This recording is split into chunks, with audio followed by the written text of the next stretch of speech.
నమః శివోహం అందరికీ నమస్కారం. ఆదివాసీల పండుగ భూపండుగ. భద్రాచలం నుండి అన్నవరం బయలుదేరాము. మా ప్రయాణం 40 కిలోమీటర్లు సాగిన తరువాత దట్టమైన అడవి మార్గములో సాగుతుండగా ఆంధ్రప్రదేశ్ గవర్నమెంట్ వారు అడవిలో కొత్త రోడ్డు వేశారు. ఆహ్లాదకరమైన వాతావరణం చుట్టూ ఉండే ఆకాశాన్నంటే చెట్లు జంతువులు ఉంటాయేమో అన్ని భయం మధ్యలో సాగుతుండగా ఆదివాసీ మహిళలు నృత్యాలు చేస్తూ పాటలు పాడుతూ చిన్న పెద్ద వాహనాలకు రోడ్డు మీద అడ్డంగా నిలబడతారు.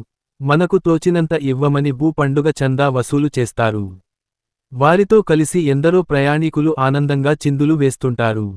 ప్రతి 5-10 కిలోమీటర్ల దూరంలో ఒక గుంపులు ఇలా అడ్డుపడుతుంటారు. మేము వారి నృత్యాలను వాతావరణాన్ని చాలా బాగా ఎంజాయ్ చేశాము.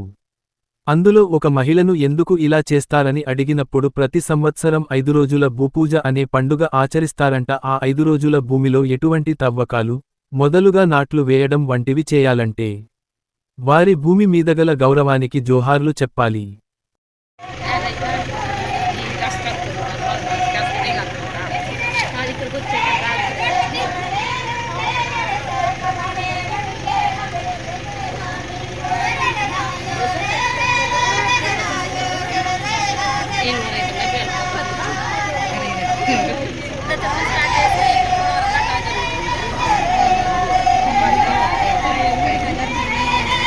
పండుగ మాది భూమి పూజ చేసి పండుగ చేస్తాం సార్.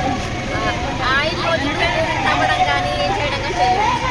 దున్నడం కానీ తవ్వడం కానీ చెయ్యం. మొక్కలు కూడా వేయం. అయిపోయినాక అప్పుడు వేసుకుంటాం.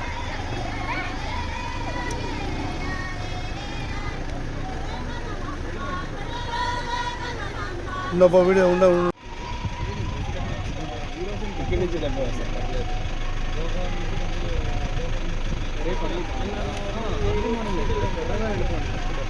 రోడ్ తెరక ఛత్తీస్గఢ్ ఆ రోడ్లోకి వెళ్ళిపోయింది.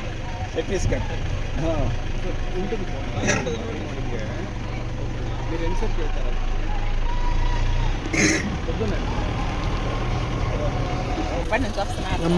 అప్పటి నుంచి ఏం పండుగ?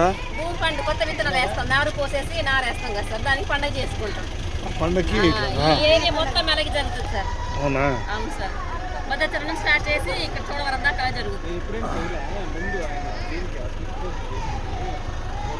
ఏం పండుగ మాది? భూమి పండుగ. భూమి పూజ చేసి పండుగ చేస్తాం సార్. 5 రోజులు భూమిని తవ్వడం కానీ ఏం చేయడం కానీ చెయ్యం. దున్నడం కానీ తవ్వడం కానీ చెయ్యం. మొక్కలు కూడా వేయం. అయిపోయినాక అప్పుడు వేసుకుంటాం.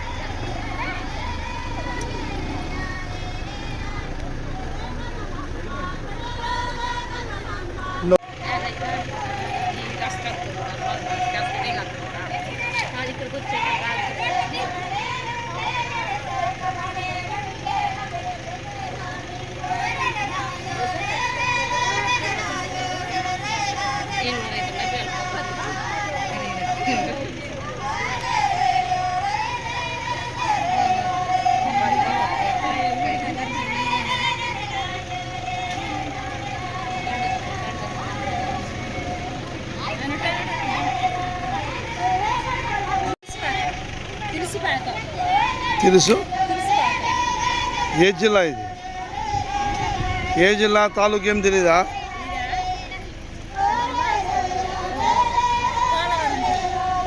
పోలవరం. అంటే జిల్లాలు మార్చారు.